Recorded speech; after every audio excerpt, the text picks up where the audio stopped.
Hello and welcome to another Transformers Tuesday. I'm your host, Played With.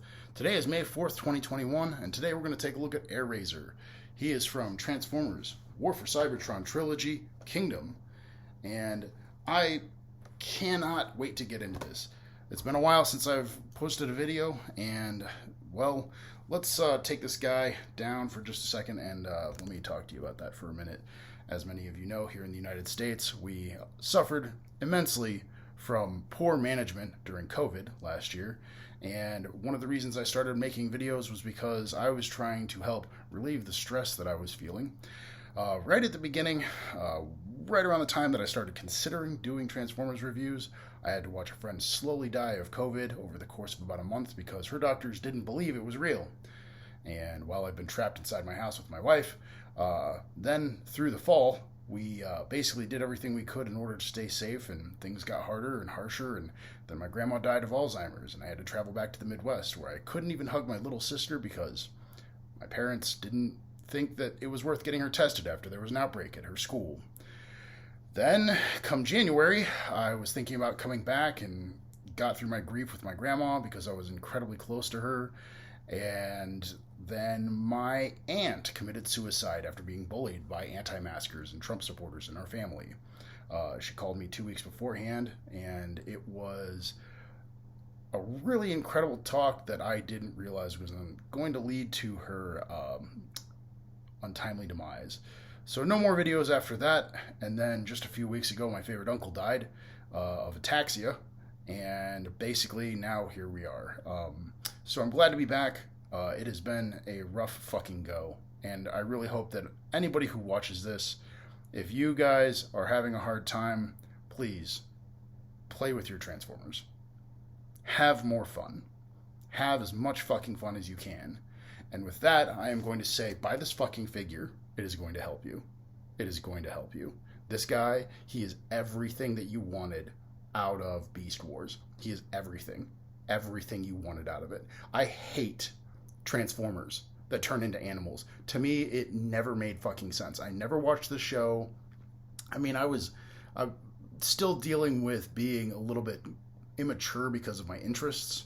You know, as the special interests go for autistic people, I loved Transformers growing up. I loved Power Rangers once that came out. I mean, basically it was just like a 25-minute vehicle to see giant robots. So, you know, whatever. And it was always worth it because that was some of the hackiest, crappiest, tackiest, large-scale robots there were. But yet, oh man, there was just nothing else. It was either Power Rangers or you went back to Robot Jocks. And, you know, we all know how that turned out. It's a great movie. It's just really cheesy. It's really not. Yeah, anyway. But, like, there's no fucking reason this figure should be as awesome as he is. And I can't tell you, there's just a moment when you're transforming this guy over and over and over again where you just get that nostalgia, I guess, and I'm trying to put my finger on it because frankly, I thought I knew what I was going to say going into this. I'm going to go ahead and transform him for you and show you the accessory he comes with, but he has 5 points of articulation on each wing. On each wing. He has 6 points of articulation on each leg. This thing's magical. He is a magical marvel of modern engineering. Holy fucking shit, this thing's incredible. And he turns into a hawk. It's so dumb. It's so dumb. Why would he turn into a hawk? He could turn into a battleship or a jet plane or quite literally anything else, because there's nothing else that has 6 points of articulation in the legs. Why is it so good? Oh my god. Anyway, he comes with these 2 little tasers, which were in the show. Little guns that look like they're battleships of their own for space, something like that. I don't know. And the plastic's all really good all the way around. The paint jobs are fantastic. You can see here the paint line on the gun. I mean, it's just a real crisp, clear gold over gray paint, and that's all right. I mean, It works really well.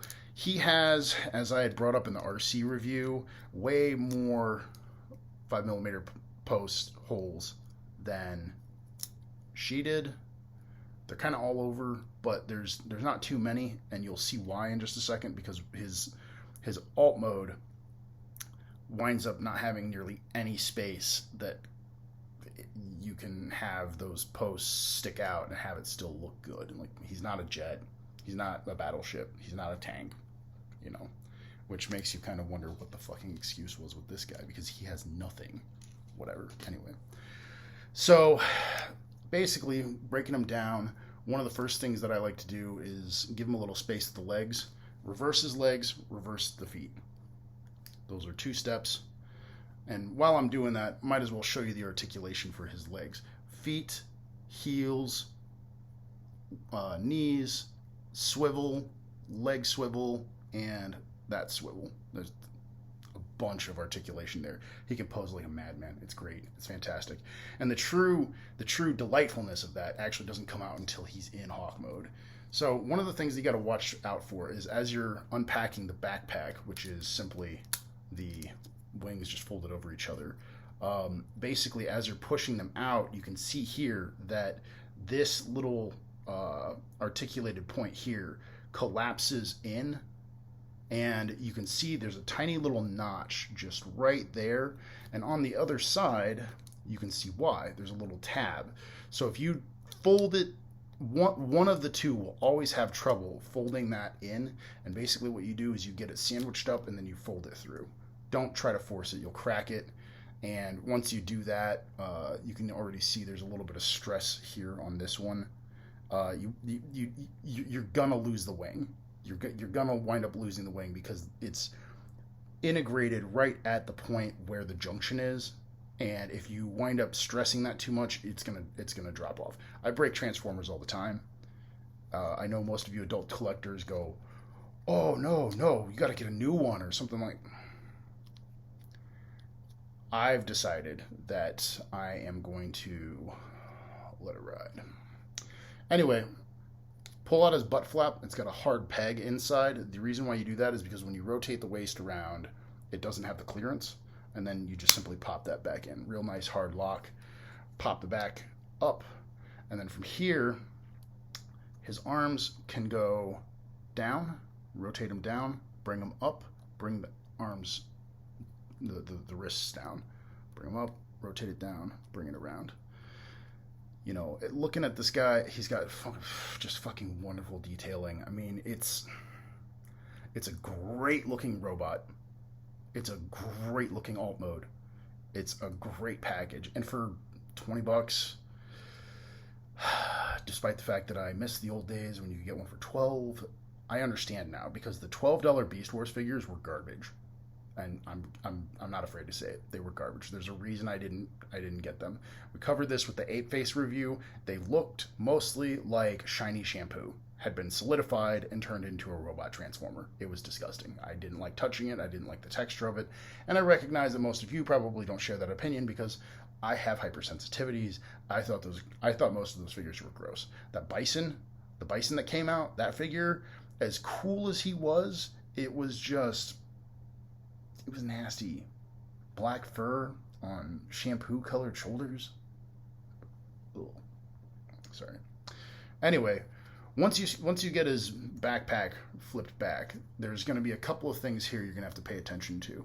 You don't want to rotate his head right away, and his eagle head pops into a little slot here right underneath. And you want to make sure you've got that clearance. The head for the eagle, for the hawk, rotates down. It's actually got some pretty good articulation there, but you want that to be flush up against the chest so that it doesn't leave a gap when he's actually transformed into his robot mode. Once you rotate him forward, that will get that little tab, and that's fine.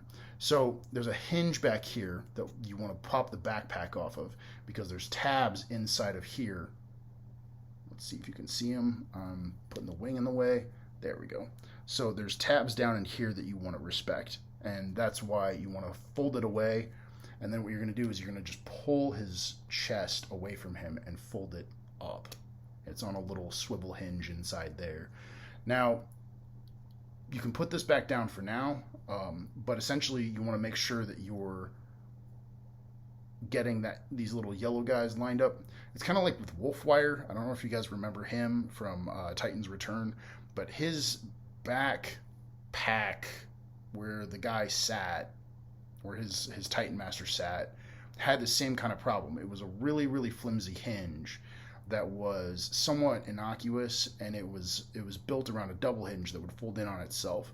Mine cracked and frayed within a week of getting him out of the box, and I'm worried about that for him too, because these aren't real big, and I can already see some slight stress fractures on that. So just be gentle when you're pulling that down.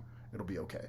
Anyway, so the back goes out, and the head, I mean, what I learned is that the head just folds right around, and you'll get this look. Now, you can rotate the head, you can do a bunch of different stuff with it, but it looks like feathers from here. And once you've got that down, you fold him in to make sure that double hinge works well. And oftentimes this is where I wind up. I wind up with a gap. So you have to lift the back again, rotate the head up. You want to make sure that the head rotates and not the shoulders, because then you wind up putting stress on the little hinge there. And then the arms, you've got a little notch here, and they fold straight down right into the notch right here. He's doing a little Palico power move. If you get that reference, I applaud you.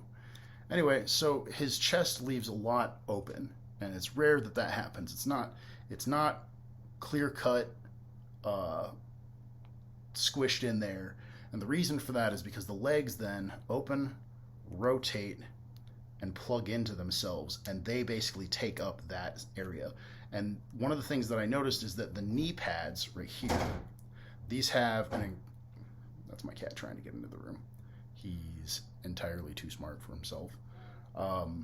But the knee pads, in order to be able to give them articulation when he's in his hawk mode, they have to have that clearance. So that's why that exists. So you don't want to try to pack it in too tight. You're doing it all right if there's a little bit of room left.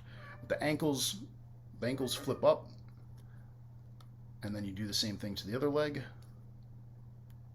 Plug it into the tab, rotate the knees back, flip the ankles up, and that's quite literally it.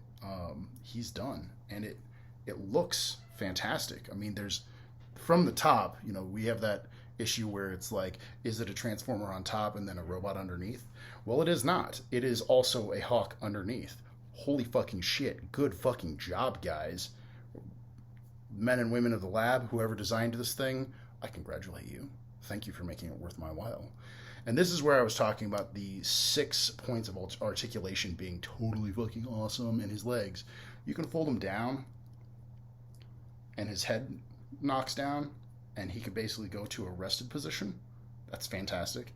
The guns only have 2 places that they can go. They can go in the arms, on the legs, and they don't really fit on the arms. There's really not room for them underneath that, especially if you're going to be messing around trying to pose him while he's in hawk mode. The other thing is that he's got a tiny little mouth, kind of like Cheetor did, but this one doesn't. It's not necessary for transformation, but it has a tiny little tab because you can't actually get your finger up in there. You can't get it under. You can't get your nails underneath the claw. I mean, maybe you can, but I keep them short, so it's whatever. But no, there's a tab here. You press it, and it opens his mouth just slightly. And what you can do is you can actually strain his legs forward, and I say strain, but actually it's not much of a strain. And he can go in for the dive bomb, and it's actually pretty good looking. There's just so much to articulate with this guy, and I've been having a blast transforming him because it's 23 steps, 22 steps. Sure. Whatever. But it's great. I strongly recommend it. Chef's kiss from me. It's just absolutely fantastic. It's a great transformer. If you have memories of Beast Wars where the figures were this good, please leave them in the comments section. I would love to go back and pay $4 for them, because most of the Beast Wars stuff, just at the local thrift shops here, I can get them a dime a dozen. The most of them. No, all the ones I can get them a dime a dozen, because they don't actually know which ones any of them are, so whatever. But no, I mean, this thing now it really makes me want to know if there were imports from Takara before Hasbro ceded manufacturing to them. I think that's kind of what happened.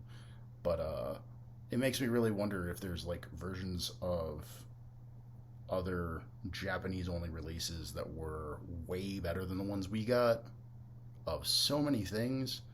And it makes me really, really, really intrigued to kind of break out of my shell of only collecting this current line. I have no idea what's coming next after Kingdom, but with this, I don't really care. Anyway, I hope you guys had a great time checking out this review. If you guys have any comments, please leave them in the comments section. If you like it, please leave a like and subscribe. I would love to get more direction about what you guys think would be better for the reviews and for the channel. And, you know, if not, just take my word for it. Go get this guy. He's good. Until next time.